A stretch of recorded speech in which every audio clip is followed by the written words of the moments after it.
Vi a mi esposa decirle a su nuevo círculo de amigos que se quedaba conmigo solo por caridad, mientras yo era quien había gastado toda mi herencia para pagar sus deudas de juego ocultas.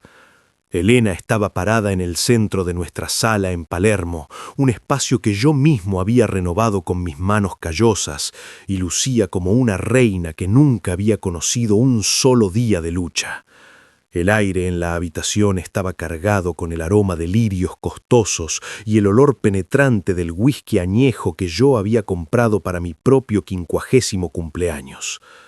Mi nombre es Santiago y he pasado 22 años siendo el cimiento de una casa que lentamente se estaba convirtiendo en una jaula de oro. Me detuve en el umbral de la cocina sosteniendo una bandeja de aperitivos que costaban más que mi primera camioneta y me di cuenta de que, para esa gente, yo era solo una pieza de mobiliario que ocasionalmente se movía. Elena ni siquiera me miró cuando habló. Su voz era ligera y aérea, como si estuviera discutiendo el clima en lugar de la destrucción sistemática de mi reputación. Sentí el peso de la bandeja en mis manos y el calor del horno detrás de mí, pero mi pecho se sentía como si hubiera sido llenado con piedra gris y fría. No dejé caer la bandeja y no grité. Simplemente regresé a la cocina y coloqué el plato de plata sobre la encimera de granito que yo mismo había pulido hasta que brilló como un espejo. Durante los últimos 6 meses había notado pequeños cambios en la gravedad de nuestro matrimonio. Comenzó con el correo. Elena solía dejar todo en la mesa del pasillo, pero últimamente ella era la primera en llegar a la puerta cada mañana. Revisaba los sobres con una energía frenética y luego guardaba varios de ellos en su maletín de cuero antes de que yo pudiera siquiera darle los buenos días. Cuando le pregunté sobre el aumento de las facturas de los servicios públicos, se limitó a reír y decirme que la economía estaba cambiando en Argentina y que yo debería concentrarme en mi taller de ebanistería mientras ella manejaba las finanzas del hogar. Soy un hombre que entiende la madera y el acero y la forma en que una junta debe encajar perfectamente para soportar peso, pero me di cuenta de que ya no entendía la estructura de mi propia vida. Pasaba mis días en el taller detrás de nuestra casa, respirando el aroma del cedro y el aserrín, tratando de ignorar la sensación de que las paredes se cerraban sobre mí.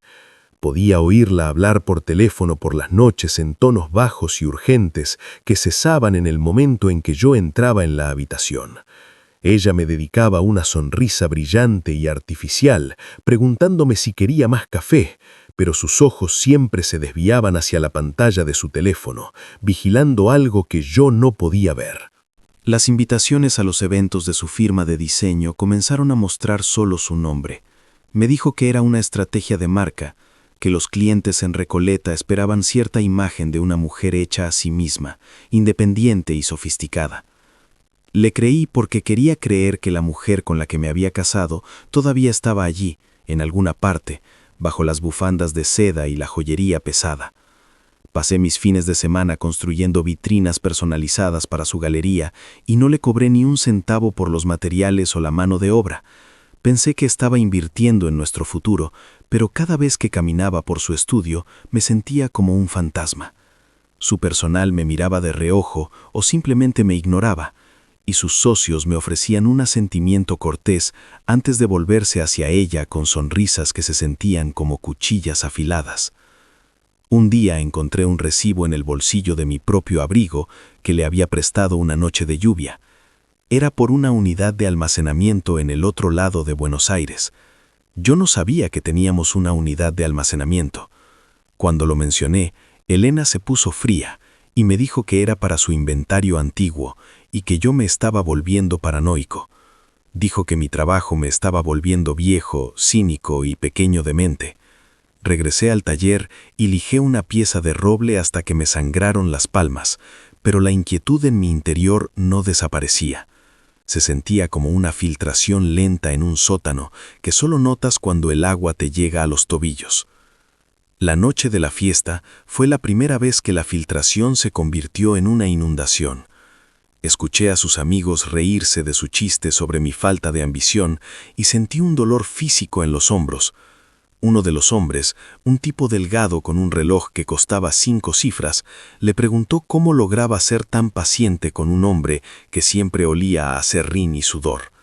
Elena se inclinó y susurró algo que los hizo a todos estallar en carcajadas. Me quedé en la cocina y observé las sombras en la pared de piedra. Me di cuenta de que ni siquiera sabía a quién le debíamos dinero o de quién era el nombre que figuraba en la escritura de la casa. Había firmado tantos documentos durante el último año porque ella me decía que eran para fines impositivos o para la expansión del negocio. Había confiado en su firma tanto como en la mía, creyendo en la lealtad que se supone debe existir en una familia. Miré mis manos bajo la luz tenue de la campana extractora y vi las cicatrices de 20 años construyendo cosas para ella, para nosotros. Sentí una profunda sensación de pavor. No porque supiera exactamente lo que estaba pasando, sino porque sabía que yo era el único que no lo sabía. Era un hombre parado en un puente que estaba siendo desmantelado perno por perno, mientras yo estaba ocupado pintando las barandillas para que se vieran bonitas. La fiesta terminó tarde y Elena se fue directo a la cama, sin decirme una sola palabra. Me quedé despierto para limpiar la casa. Lavé cama copa y limpié cada superficie, porque no soportaba el olor de esa gente en mi hogar. Encontré un trozo de papel arrugado debajo del sofá de terciopelo. Era una notificación de impago de una firma de préstamos privados de la que nunca había oído hablar. Se dirigía a mí como el garante principal. Mi corazón golpeó contra mis costillas como un pájaro atrapado. La cantidad era asombrosa, una cifra que me hizo sentir náuseas. Era más que el valor del taller y la casa combinados. Miré la fecha y me di cuenta de que era de hacía 3 semanas. Fui a la oficina y traté de abrir el archivador, pero la cerradura había sido cambiada. Me senté en el suelo en la oscuridad y sentí el silencio de la casa. No era un silencio pacífico. Era el silencio de una trampa que ya se había cerrado. No sabía qué tan profundo era el agujero, pero podía sentir el aire frío subiendo desde el fondo. Esperé a que saliera el sol, pero la noche parecía que no terminaría nunca. Estaba esperando una señal o una llamada que me dijera que todo esto era un error, pero en el fondo sabía que la mujer que dormía arriba ya no era la persona con la que había construido una vida.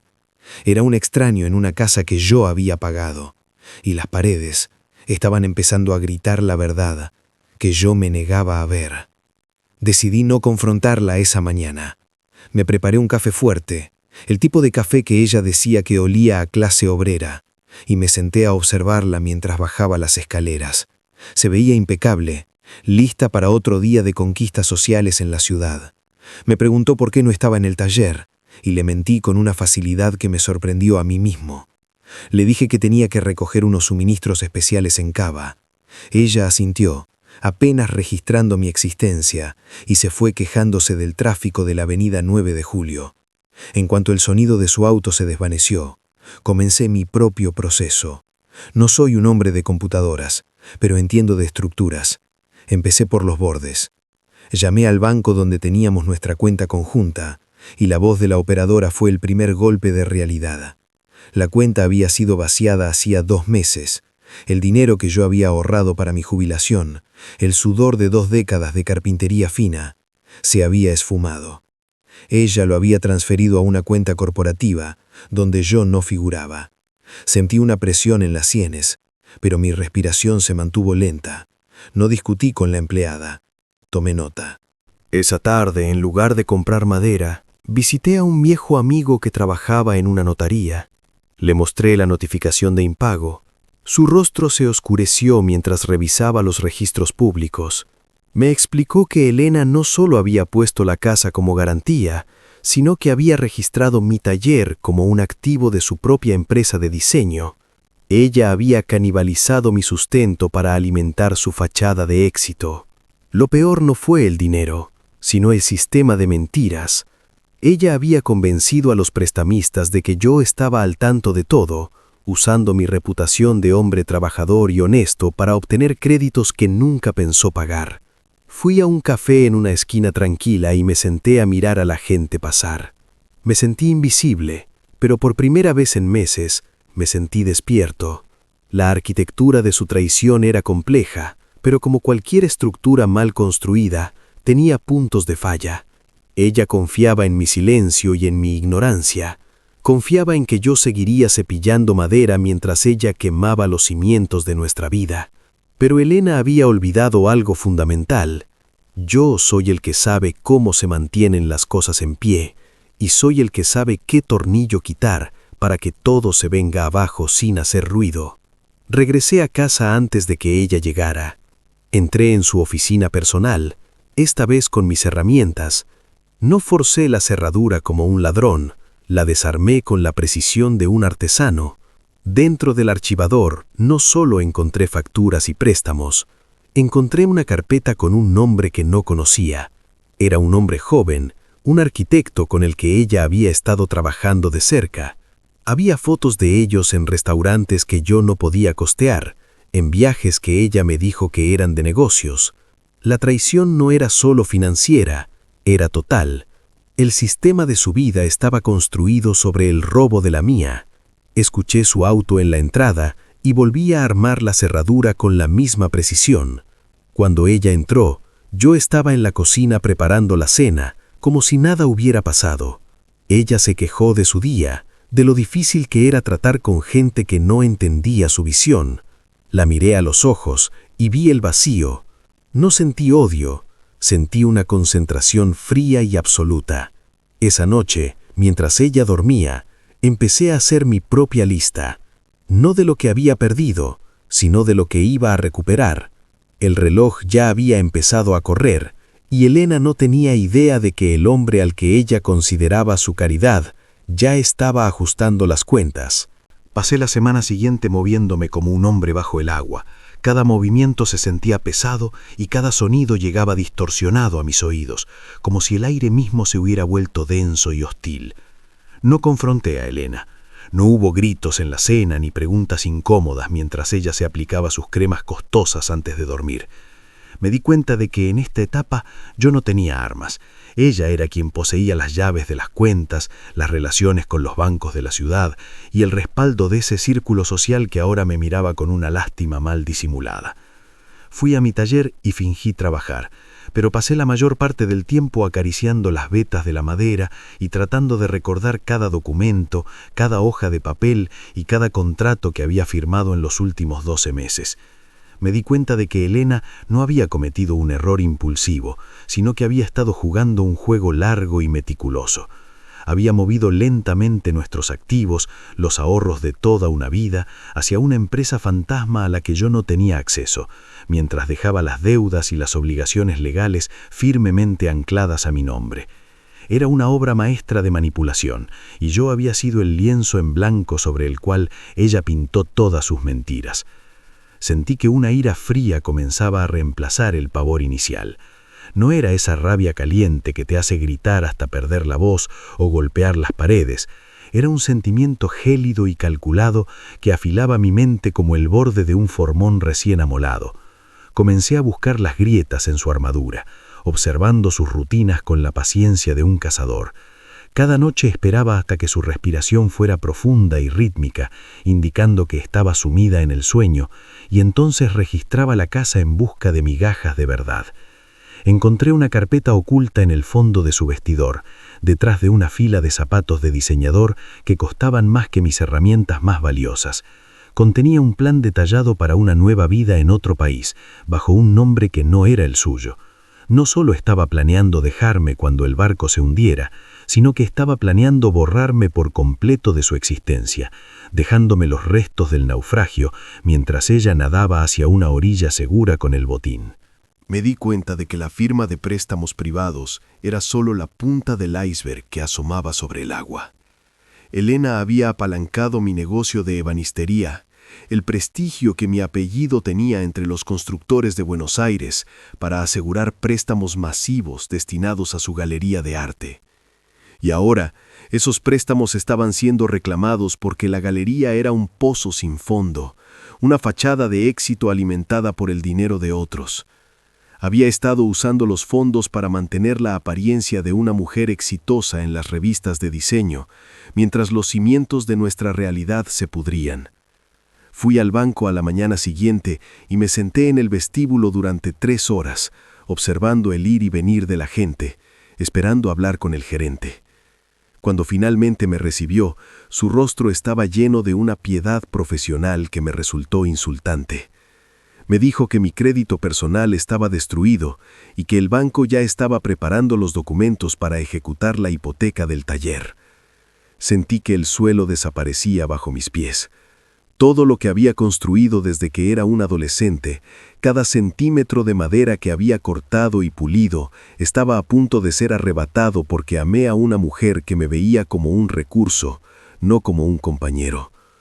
No lloré frente a él, no le supliqué ni alcé la voz. Simplemente pedí copias de cada documento que llevara mi firma, alegando que necesitaba revisarlos con mi abogado para una reestructuración. Pasé el resto del día en un café pequeño de San Telmo, rodeado de turistas y ruido, leyendo cientos de páginas de letra pequeña. Encontré lo que buscaba en la página 42 de un contrato de arrendamiento comercial complejo. Había una cláusula específica, redactada en un lenguaje técnico casi impenetrable, que requería el consentimiento explícito de ambos cónyuges para cualquier transferencia de equipo o maquinaria que superara cierto valor. Elena había falsificado mi nombre en la transferencia de mis propias herramientas y maquinaria pesada hacia su empresa. Ella pensó que yo nunca leería esos papeles, que mi confianza era tan absoluta que mis ojos nunca se posarían en esas líneas de texto. Ese fue su primer estratégico. No volví a casa esa noche. Me quedé en un motel barato en las afueras, un lugar que olía a desinfectante y desesperación, y allí hice una lista de cada persona a la que Elena había pisoteado para llegar a donde estaba. Me di cuenta de que tenía una larga lista de enemigos, personas que habían sido humilladas por su arrogancia, pero también tenía una lista de aliados que creían ciegamente en su imagen de éxito. Necesitaba convertir esa imagen en una carga insoportable. Comencé a llamar a los proveedores con los que había trabajado durante décadas, hombres que conocían la calidad de mi trabajo y la integridad de mi palabra. Les dije que me retiraba de los proyectos actuales y que ya no sería responsable de ningún pedido realizado por la firma de Elena. Uno por uno, los pilares de su estructura comenzaron a temblar. Ella me llamó 40 veces esa tarde, pero no respondí. Me senté en la habitación del motel y observé cómo la lluvia golpeaba el vidrio de la ventana. Sentí una extraña sensación de poder, una calma que solo llega cuando ya no tienes nada que perder. Durante años, yo había sido el que sostenía todo el peso sobre sus hombros, y ahora simplemente estaba soltando la carga y observando cómo la estructura gemía bajo su propio peso muerto. Elena no sabía cómo mantenerse en pie por sí misma. Para el fin de semana, la desesperación de Elena era palpable. Me encontró en el taller mientras yo guardaba mis herramientas manuales personales en cajas de madera. Se veía desaliñada, como si no hubiera dormido en días. Su cabello, usualmente perfecto, estaba revuelto y su ropa costosa estaba arrugada. Me gritó que estaba arruinando todo, que era un egoísta, que no entendía la visión de futuro que ella tenía. Me dijo que tenía un trato casi cerrado, que nos salvaría a ambos si yo simplemente firmaba un papel más, una última garantía. La miré y vi al depredador que siempre había estado oculto bajo la piel de seda. Le dije con voz tranquila que ya había hablado con la Junta de Certificación y con el banco sobre las firmas falsificadas. El color desapareció de su rostro de forma instantánea y se derrumbó contra el banco de trabajo que yo mismo había construido para ella. Trató de decirme que lo hizo por nosotros, para que tuviéramos una vida mejor, pero las palabras sonaban huecas y carentes de vida. No sentí lástima por ella. Sentí que estaba mirando a una extraña que había robado el rostro de alguien a quien yo solía amar. Salí del taller y la dejé allí, parada entre el polvo y las sombras de las máquinas que pronto dejarían de pertenecerle. El proceso había comenzado y no había forma de detener el colapso.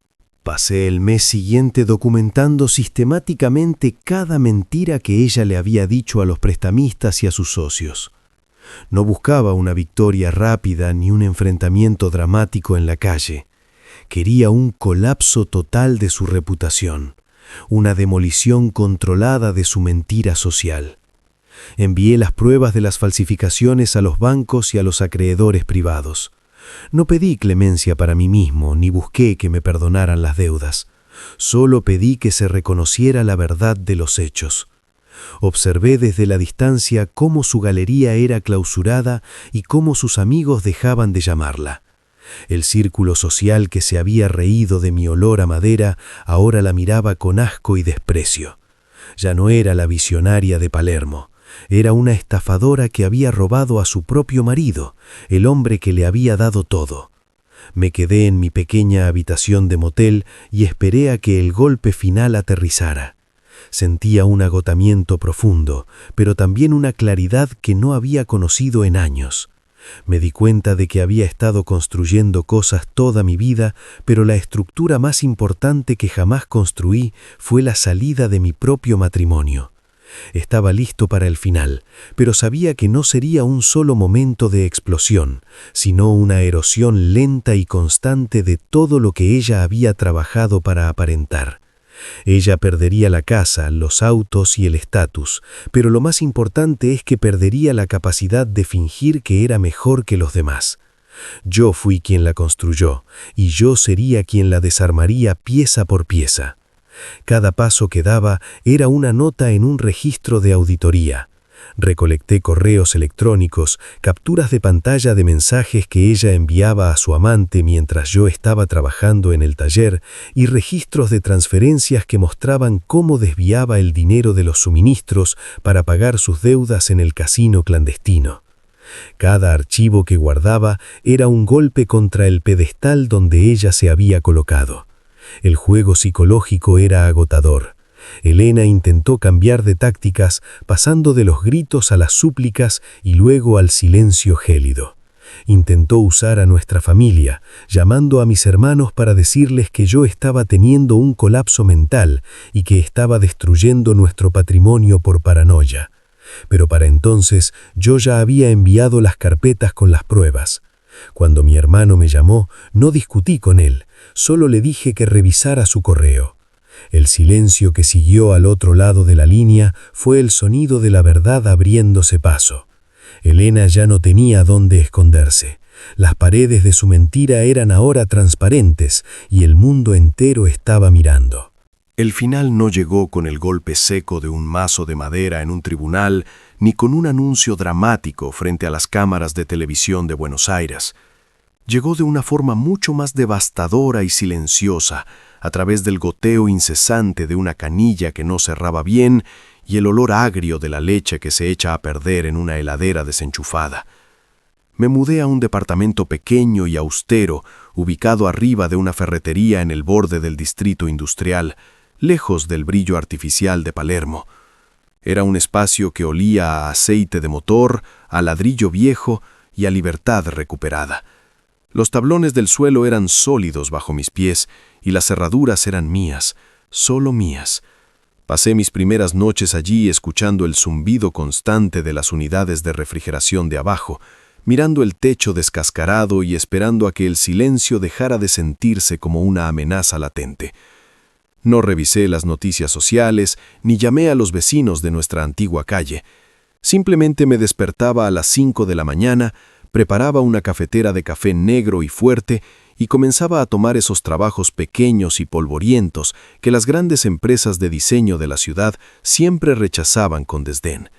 Estaba arreglando escalones de madera para ancianas que vivían solas y colgando de nuevo puertas de armarios en departamentos de alquiler barato. Mis manos estaban siempre cubiertas de grasa y astillas, y por primera vez en 2 décadas no tenía que explicarle el olor a trabajo duro a nadie que se sintiera superior a mí por llevar un traje de seda. Observaba cómo las estaciones cambiaban desde mi pequeña ventana, viendo cómo la primera escarcha del invierno se asentaba sobre los esqueletos oxidados de los viejos almacenes de la zona. El colapso de Elena no fue una caída limpia y rápida desde un acantilado, sino un descenso lento, torpe y vergonzoso hacia un pantano de su propia creación. Se quedó en la casa grande mucho tiempo después de que el banco hubiera congelado todas las cuentas primarias y las tarjetas corporativas fueran rechazadas en cada restaurante de lujo de la ciudad. Ella intentaba mantener la ilusión de que todo era un malentendido temporal, una pequeña crisis de liquidez que se resolvería con una de sus famosas llamadas. Me enteré por un chofer de entregas que todavía intentaba pedir comida costosa a crédito, incluso cuando los tachos de basura en la vereda estaban desbordados porque se había olvidado de pagar la tasa de recolección de residuos. Ella era una mujer que sabía cómo organizar una gala benéfica para cientos de personas, pero no tenía la menor idea de cómo cambiar una lamparita quemada o resetear una térmica que había saltado. Una noche, manejando mi vieja camioneta, pasé por nuestra antigua calle de regreso de un trabajo en el centro. La casa estaba sumida en una oscuridad total, excepto por la luz parpadeante de una sola vela en la ventana del dormitorio principal del segundo piso. El césped, que yo había mantenido como una alfombra de terciopelo verde durante 20 años, estaba ahora invadido por la maleza y cubierto de hojas secas y basura arrastrada por el viento. No parecía el hogar de una visionaria del diseño. Parecía un lugar que había sido abandonado por su propia alma mucho antes de que se llevaran los muebles. Elena había elegido quedarse allí, aferrándose a las paredes frías, en lugar de enfrentar la realidad de sus deudas y sus engaños. Esa fue su decisión consciente, no la mía. No discutí. Tomé nota de cómo la arquitectura de su mentira se desmoronaba sin que yo tuviera que mover un solo dedo. Pocas semanas después, las grietas sociales se hicieron visibles de la manera más mundana y cruel posible. Yo estaba en el supermercado local, comprando una bolsa de clavos y una flauta de pan, cuando vi a una de las que solían ser las mejores amigas de Elena, una mujer llamada Beatriz, que una vez se había reído con más ganas que nadie en aquella fiesta de cumpleaños. Estaba susurrando con otra mujer cerca de la sección de frutas, señalando con un gesto de asco hacia el estacionamiento. Seguí su mirada y vi el auto de Elena. Estaba cubierto por una capa gruesa de mugre de ciudad y uno de los espejos laterales colgaba penosamente de un cable, sostenido en su lugar por un trozo de cinta de embalar que se estaba pelando con la humedad del aire. Elena estaba dentro de la tienda, de pie frente al mostrador de atención al cliente. Estaba tratando de devolver un par de zapatos de diseñador que claramente ya habían sido usados, con las suelas raspadas y manchadas de algo oscuro. Estaba gritándole al joven empleado con una voz aguda y quebradiza, exigiendo hablar con un gerente como si todavía tuviera el poder de despedir a alguien con un chasquido de dedos. Se veía delgada, con la piel amarillenta bajo las luces fluorescentes que no perdonaban ninguna imperfección. El gerente salió, un hombre al que yo conocía desde hacía años por mis trabajos en la zona, y simplemente negó con la cabeza con una calma que debió ser insultante para ella. No gritó, no llamó a la policía, solo le devolvió los zapatos en una bolsa de plástico y señaló con el dedo hacia la salida. Elena pasó junto a mí sin verme, como si yo fuera parte del aire que respiraba. Tenía la mirada perdida, fija en un punto inexistente en el horizonte, y su mandíbula estaba tensa en una línea rígida de desafío inútil. Todavía llevaba su bufanda de seda favorita, pero estaba deshilachada en los bordes, y a su tapado le faltaba un botón principal. Había pasado tanto tiempo fingiendo que estaba por encima de las reglas del mundo, que había perdido por completo la capacidad de navegar en él. Se subió a su auto dañado y se quedó allí sentada durante 10 minutos, mirando el volante con las manos crispadas antes de arrancar con un movimiento brusco e incierto. La vi irse y sentí un vacío extraño y pesado en mi pecho. No era piedad, y ciertamente no era el triunfo que algunos esperarían. Era simplemente la comprensión de que ella era ahora una completa extraña. Se había convertido en la víctima de su propio sistema de apariencias. Intentó vender su joyería en una casa de empeños que yo solía frecuentar para comprar repuestos de herramientas, pero la rechazaron porque las piezas eran bañadas, no de oro sólido. Se había mentido a sí misma tanto como me había mentido a mí, y ahora las mentiras le estaban fallando una por una, dejándola desnuda ante la realidad. Trató de pedir dinero prestado a la misma gente a la que había insultado y ninguneado en sus fiestas, y cuando dejaron de atender sus llamadas, comenzó a publicar mensajes frenéticos y desarticulados en redes sociales, acusando a toda la ciudad de una conspiración en su contra. No reaccioné, ajusté mi postura y seguí con mi vida. El invierno en Buenos Aires fue largo, gris y húmedo. Me enteré por los comentarios de los proveedores que la casa finalmente había sido cerrada, no por una gran orden judicial dramática, sino porque las tuberías se habían reventado por el frío y Elena no podía permitirse pagar a un plomero para que arreglara el desastre. Había vivido en el sótano durante 3 días sin calefacción, tratando de secar sus vestidos de seda con un secador de pelo, hasta que finalmente cortaron la luz por falta de pago. No se fue con un camión de mudanza lleno de pertenencias. Se fue en un taxi común, con 3 valijas viejas y una caja llena de revistas de moda donde alguna vez salió su nombre. Se mudó a una habitación pequeña y húmeda, arriba de una tintorería, en un barrio que ella solía burlar cuando pasábamos con el auto por las zonas menos favorecidas de la capital. Yo no planeé que terminara allí. No tuve que hacerlo. Ella había gastado cada centavo de los préstamos que tomó en alimentar su imagen, y cuando la imagen murió, no quedó absolutamente nada para sostenerla. La vi una última vez a principios de marzo. Yo estaba trabajando en la renovación de la fachada de un local en el centro, subido a una escalera y raspando la pintura vieja del marco de una ventana de madera. Ella caminaba por la vereda con la cabeza baja, apretando una bolsa de plástico con ropa sucia contra su pecho. Miró hacia arriba por un segundo y nuestros ojos se cruzaron por un instante que pareció durar una eternidad. No hubo reconocimiento en su mirada, solo un cansancio profundo, hueco y devastador. Parecía un fantasma que recorría las calles de su propia vida anterior sin entender cómo había llegado a ese punto. Volví a mi trabajo, y el sonido del raspador contra el vidrio se volvió un ritmo constante y reconfortante.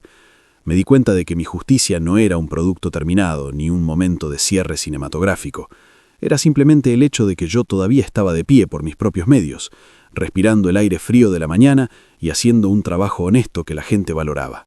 Mis manos estaban firmes y seguras.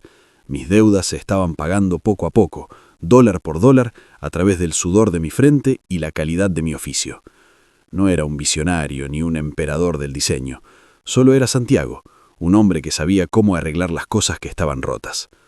La vi desaparecer al doblar la esquina, una figura pequeña y gris en un mundo gris, y sentí que el peso de los últimos 20 años finalmente se deslizaba de mis hombros para desvanecerse en el agua sucia de la nieve que se derretía. Regresé a mi departamento, encendí la estufa y comencé a dibujar los planos para una nueva mesa de comedor que quería construir. Sería de roble sólido, simple, fuerte y honesta. Una mesa que duraría mucho tiempo después de que los nombres de todos los que asistieron a aquellas fiestas fueran olvidados por completo. Disfruta tu mentira mientras dure.